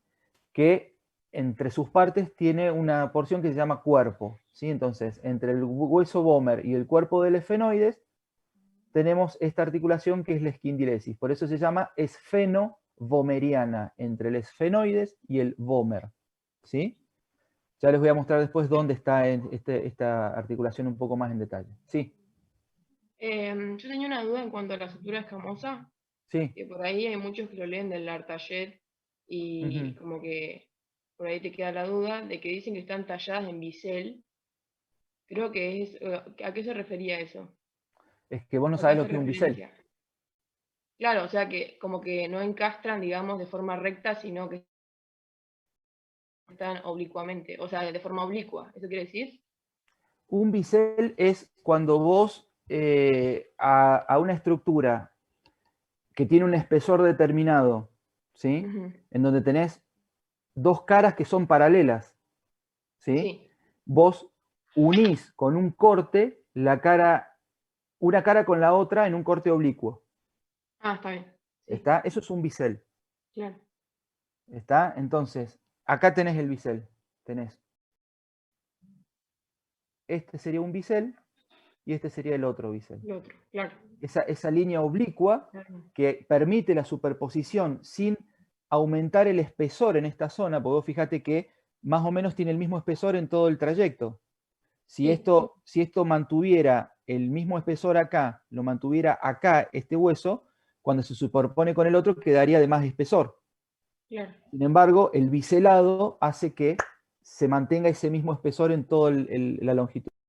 Entonces, de esa manera, se superponen los dos biseles, como dice la target, y te forman la escama del temporal. Bien. ¿Sí? Gracias. Bien. Esa era mi duda. Está perfecto. Tenemos las sincondrosis, que son las otras inmóviles. ¿Sí?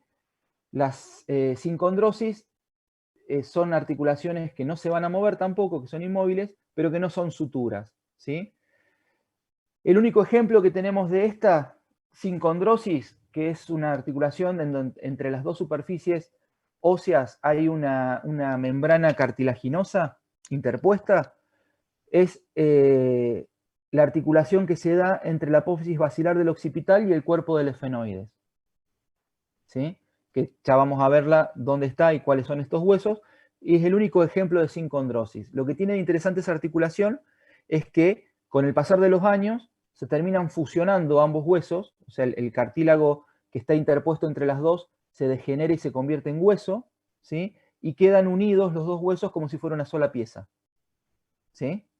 Entonces, deja de existir esa articulación porque pasa a ser una continuidad de hueso de un hueso al otro. ¿Me explico? Después tenemos las sindesmosis, ¿sí? Que es una membrana fibrosa que une a dos huesos, ¿sí? Que también es inmóvil, y en realidad acá justamente lo que yo les decía, no entra en contacto hueso con hueso, sino que entran en contacto uno con el otro por intermedio de una membrana fibrosa que los mantiene unidos. ¿Está? Esa es la sindesmosis, que ya después vamos a ver dónde están y cuáles son ejemplos. Y la cuarta de las inmóviles es la gonfosis, que es la articulación entre el diente y el lecho óseo que lo recibe, que lo aloja, ¿sí? Que es el alvéolo dentario. ¿Sí? Son las gonfosis, las articulaciones entre el diente y el hueso. ¿Sí? Fíjense, acá tenemos un cráneo. Profe, Sí. ¿puede ser que la sincondrosis no salga en el libro, en la target? Puede ser que no esté Sí, sale como cartilaginosa. como cartilaginosa, pero no le dice sincondrosis. Claro. Está bien, sí. Es cartilaginosa, o sea, es sincondrosis con cartílago interpuesto, con sustancia cartilaginosa interpuesta. Porque las suturas son con sustancia fibrosa interpuesta. ¿Sí? Sí, Pero sí. sí, puede que sean directamente que las llamen así como cartilaginosas. Pero ojo, no son las cartilaginosas semimóviles, son dentro de las inmóviles, estas que estamos hablando, ¿sí? No te confundas. Sí, sí. Entonces, hablemos ahora que tenemos este cráneo de todas las que vimos recién. Fíjense, sutura dentada es esta que vemos acá, al igual que esta que vemos acá. ¿Sí? Parieto occipital o parieto frontal. ¿Sí? O interparietal, si hablamos solamente de este nivel entre los dos huesos parietales. ¿Sí? Tenemos sutura armónica entre los huesos propios de la nariz, que vemos acá. Después tenemos la escamosa, que si ustedes se fijan, yo les decía, era un corte coronal. Era un corte que pasaba en este sentido, en donde yo retiraba esta parte anterior, la sacaba, y yo estaba mirando lo que me queda del corte para atrás, desde acá lo estoy mirando. ¿Me siguen? ¿Se Sí. entiende? Entonces, acá que yo tengo en verde al hueso parietal, si yo llego acá, que acá ya empieza el temporal, si yo saco el hueso temporal, voy a ver que el hueso parietal sigue por debajo hasta más o menos acá. Hasta esta altura más o menos, si yo removiera, sacara el hueso temporal, me encontraría con parietal en esta zona formándome un arco. ¿Sí? O sea, ¿qué quiere decir eso? Que el temporal está solapando, está encima, ¿sí?, del hueso parietal en esta zona. Ese punto de transición está superpuesto uno con el otro. Y esta parte, justamente, toda esta parte del hueso temporal, justamente se llama escama del temporal. ¿Está? Que no es la única forma, el hueso temporal se divide en otras partes más. Tenemos la escama, tenemos el arco cigomático, tenemos el macizo mastoideo, tenemos el canal auditivo, tenemos otras partes, ¿sí? Tenemos el peñasco, que es la parte interna, que es esta que vemos acá. Esto también es parte del temporal, de hecho, todo esto es el temporal por dentro del cráneo, ¿sí? Bueno, entonces, esta es la sutura escamosa famosa que vimos al principio. Sutura dentada, sutura escamosa, sutura armónica. Veamos la esquindilesis, ¿sí?, que es la articulación esfeno-vomeriana, ¿sí? Si ustedes se fijan en una vista externa del cráneo, yo tengo esta parte de un hueso que está en amarillo, que si yo hago un corte sagital del cráneo y saco la mitad izquierda y me quedo con la mitad derecha, yo puedo ver dentro del cráneo, ¿sí? Entonces, dentro del cráneo, este hueso que se me veía desde afuera, lo encuentro también en la parte interna del cráneo. En la parte interna y base del cráneo, que está acá abajo, la base del cráneo. Entonces, todo esto amarillo que yo veo acá, ¿sí?, es este mismo hueso, pero en su parte interna del cráneo, ¿sí? Este hueso amarillo se llama esfenoides, ¿sí?, que ya vamos a verlo cuando veamos hueso del cráneo. Vamos a ver específicamente el hueso esfenoides. Por ahora me alcanza con que sepan que se llama esfenoides y nada más.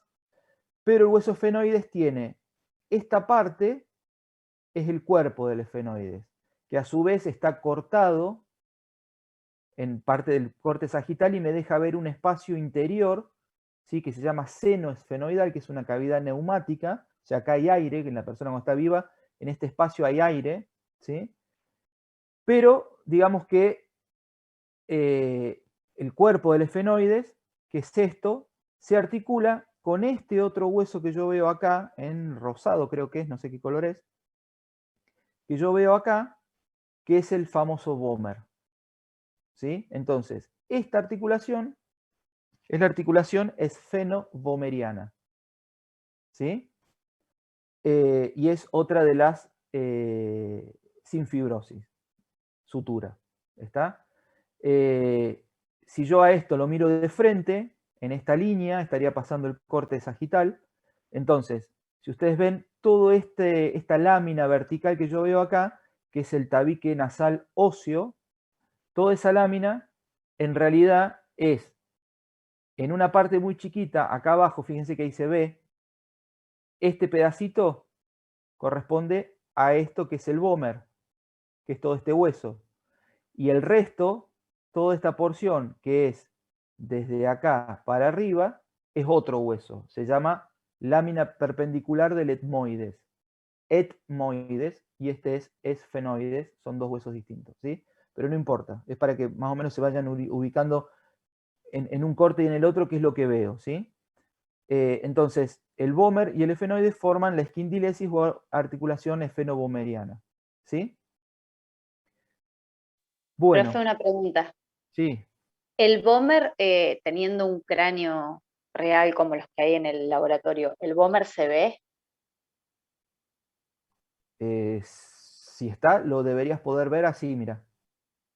Acá, que es lo que te decía recién. Si yo agarro un cráneo y lo miro cara a cara, ¿sí? El vomer es esta, o sea, lo que yo veo de frente del vomer es esto que voy a ver nada más.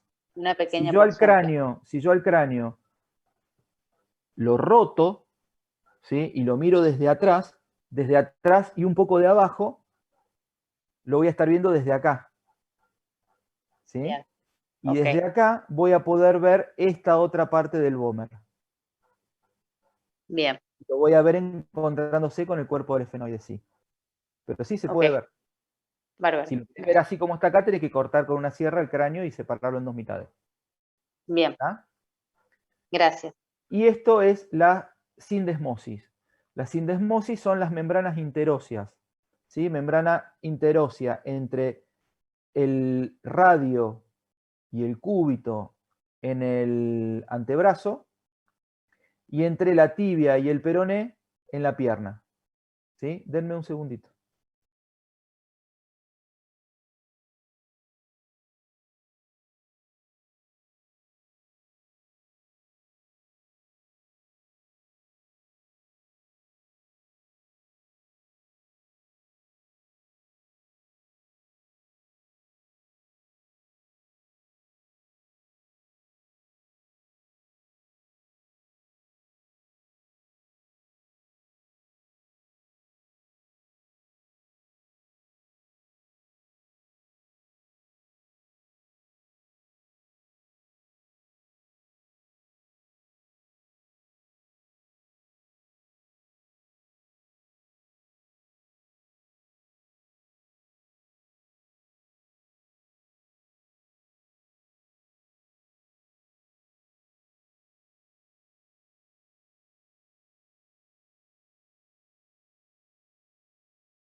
Hola, disculpen la interrupción, estaba con un problema de laburo. ¿Me escuchan todos? Sí, profe. Sí, se escucha. Volviendo a lo que estábamos, esto, como les decía recién, es la sindesmosis, son las sindesmosis radiocubital y tibioperonea, ¿sí? Que si bien acá arriba esta articulación es una, ya vamos a ver que es un tipo de diartrosis, pero bastante limitada en su movimiento porque es una artrodia plana, ¿sí? Acá abajo también tenemos artrodia o plana, tienen un refuerzo al nivel del segmento medio, ¿sí? Ambos huesos, con estas dos membranas interóseas que le proporcionan estabilidad y inmovilizan prácticamente estos dos extremos, ¿sí? Estas articulaciones en los dos extremos, ¿sí? Esas son las sindesmosis entonces.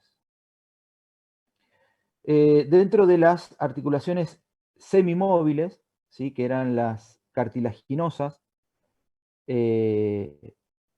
o anfiartrosis, ¿sí? Tenemos dos tipos, ¿sí? Las anfiartrosis propiamente dichas, ¿sí? Que en las superficies articulares vamos a ver que son planas y están cubiertas por una capa de cartílago hialino, y entre ambas superficies hay interpuesto un disco, ¿sí? De fibrocartílago, o sea, un disco cartilaginoso, fibrocartilaginoso, que ayuda a que las dos superficies óseas coincidan una con la otra y de esa manera genere la articulación. Ejemplo de esto son las articulaciones entre los cuerpos de las vértebras, ¿sí? Los cuerpos vertebrales entre sí, con el disco intervertebral de por medio, son las anfiartrosis propiamente dichas. Y las diartroanfiartrosis, ¿sí? Que es otra subclasificación de las anfiartrosis, son similares a las anteriores, nada más que a ese cartílago interpuesto que hay entre una superficie y la otra, está ocupado por un cartílago que tiene una perforación central, o sea, es un anillo, no es un disco cerrado, sino que tiene una perforación central. A ver si tenía acá los esquemitas, se los muestro. Fíjense, esto es las anfiartrosis propiamente dichas, ¿sí? Discos intervertebrales, cuerpos vertebrales y articulaciones intervertebrales a lo largo de la columna lumbar. Esto es el arco posterior, los arcos posteriores de las vértebras lumbares que se articulan entre sí, y acá tenemos otro tipo de articulaciones, estas son móviles, que ya vamos a ver después cuáles son, pero estas sí son móviles, o sea que no pertenecen a este otro grupo, sino que solamente son estas las anfiartrosis propiamente dichas. Y después a nivel de la sínfisis del pubis y de la articulación sacro-ilíaca, ¿sí? Tenemos acá y acá las diartroanfiartrosis, ¿sí? Uno dice, son prácticamente inmóviles, pero estas articulaciones tienen de alguna forma un movimiento muy, muy pequeño, de un desplazamiento una sobre la otra, o sea que no son tan inmóviles en realidad, y obviamente en la mujer durante el trabajo de parto, la articulación de la sínfisis del pubis tiene mucha movilidad porque incluso se separa, ¿sí? Para dar paso a la cabeza del bebé en el momento del nacimiento. Este anillo que yo veo acá, fibrocartilaginoso, si yo sacara este hueso coxal y lo viera desde el costado, ¿sí? Vería que es un anillo en vez de ser un disco. O sea, tengo una perforación central en la cara de los dos lados de este fibrocartílago.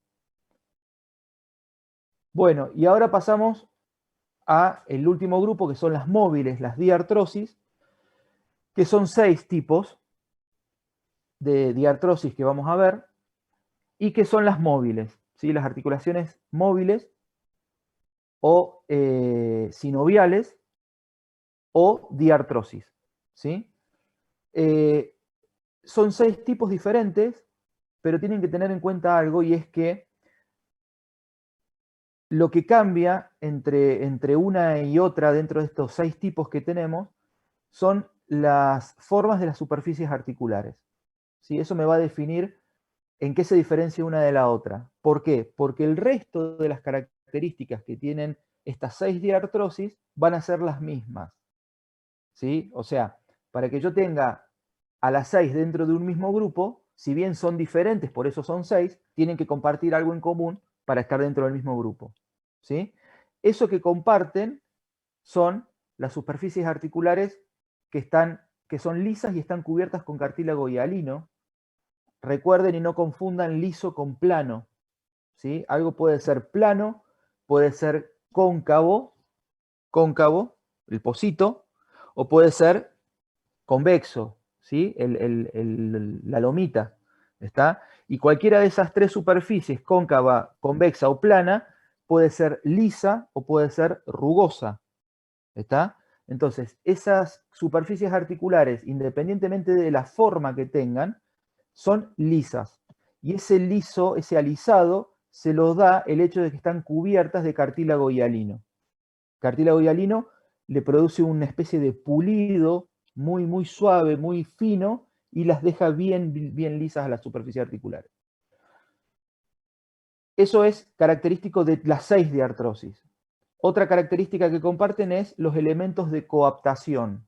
Los elementos de coaptación son elementos que se interponen entre una superficie articular y la otra, ¿sí? De un hueso y del otro, para ayudar a que esas 2 superficies coincidan en su acople, en su encuentro, y sea una estructura que se corresponda una con la otra. ¿Me explico? Eso es coaptación. Como elementos de coaptación tenemos rodetes cartilaginosos, ¿sí? Rodete, por ejemplo, a nivel del hombro, vamos a ver que tenemos un rodete glenoideo, tenemos un rodete acetabular a nivel de la articulación de la cadera, tenemos meñiscos en las rodillas, y manguitos que también son formaciones cartilaginosas que tienen otra disposición. Pero todas son elementos de coaptación y que son características de todas las diartrosis, ¿sí? Otra característica son la cápsula articular, o sea, esas articulaciones están envueltas en una cápsula, que ya vamos a ver después con un gráfico, y en su interior esa cápsula, en su pared interna, por dentro, está forrada por una membrana que se llama membrana sinovial. Esa membrana sinovial tiene un tipo de células especializadas que fabrican un líquido que se llama líquido sinovial, que está dentro de la articulación, contenido en esa cápsula articular, y hace que los extremos articulares o los extremos óseos participantes de esa articulación estén embebidos en ese líquido, que es un líquido que los nutre y que además les da lubricación a las 2 superficies para que se muevan. Es como el aceite adentro de un motor. ¿Sí? El aceite, o sea, el motor cuando se mueve en la parte de adentro raspa fierro con fierro. O sea, las partes mecánicas del motor que son de metal raspan entre sí. Para evitar esa fricción que produce calor y desgaste, ponemos aceite, y el aceite lubrica y hace que esas partes friccionen con menos violencia entre una y la otra. ¿Está? Entonces, el líquido sinovial lubrica y nutre la articulación. ¿A qué de la articulación principalmente nutre? Al cartílago hialino. El cartílago hialino no está irrigado, no le llega sangre, pero sí se nutre por el líquido sinovial dentro de la articulación.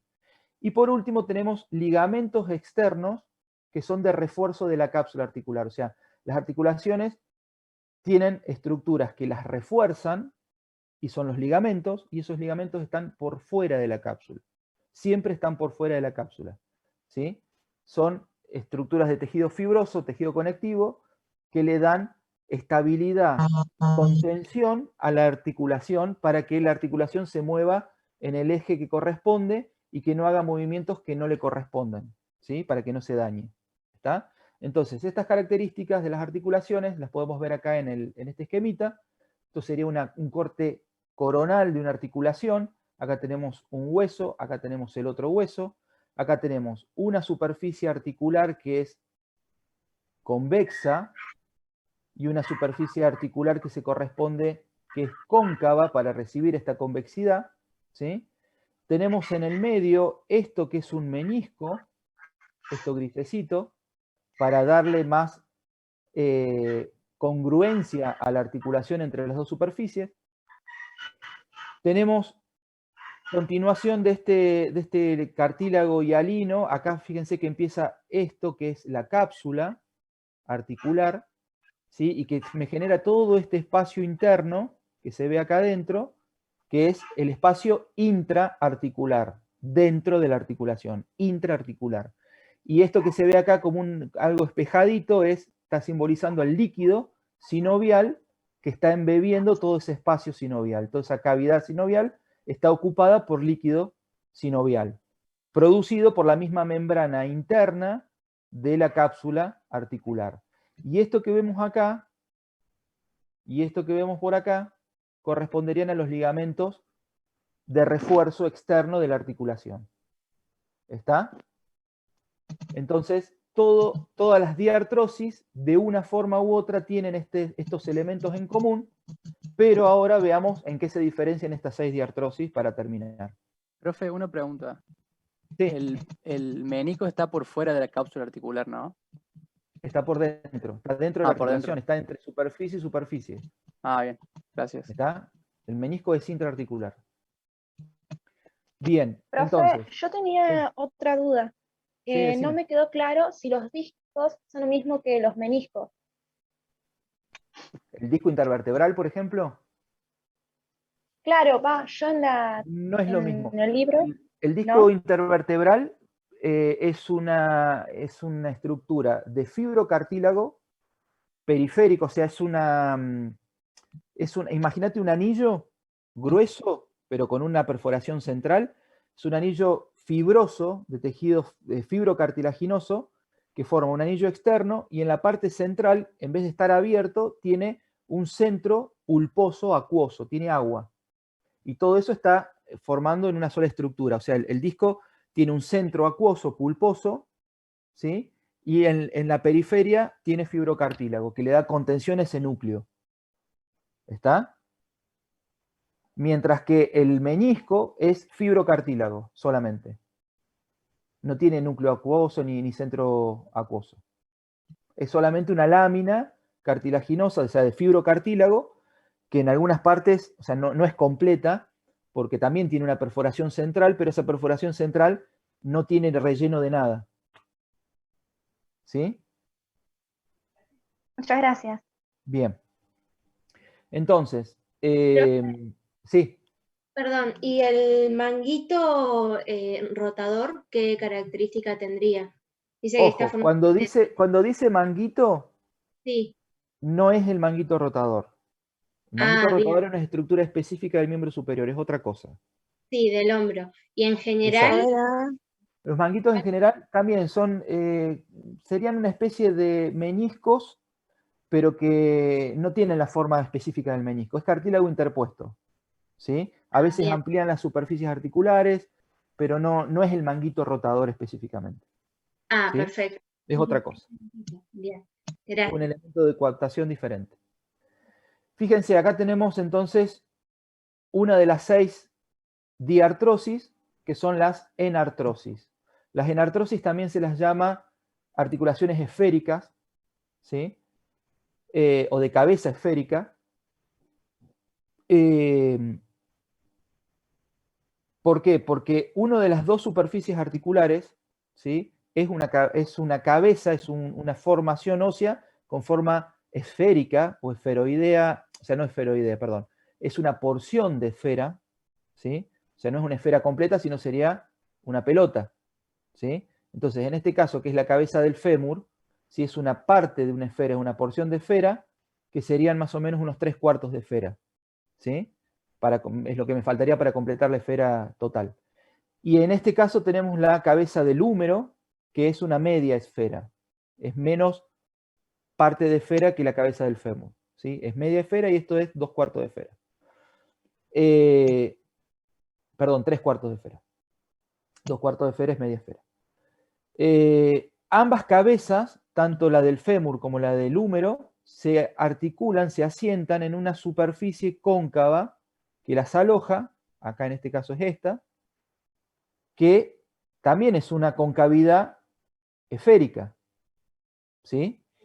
Más esférica es la de la cabeza del fémur, que digamos recibe a la cabeza del fémur más que la que recibe a la cabeza del húmero. Fíjense que esto es apenas una depresión, que si yo la mirara desde acá del costado sería una elipse vertical, ¿sí?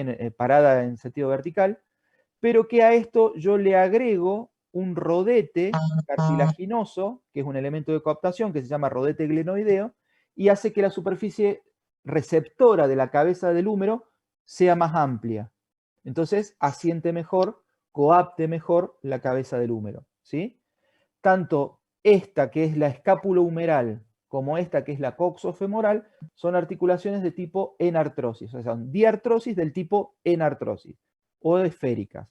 ¿Está? Movimientos, y son las más móviles de todas las diartrosis, pueden provocar flexión, extensión, ¿sí? Abducción, o sea, es la separación de la extremidad de la línea media, es la abducción, que es esta, ABD, abducción. Y la adducción con D es la aproximación, o sea, es lo contrario a la abducción, ¿sí? Y después tenemos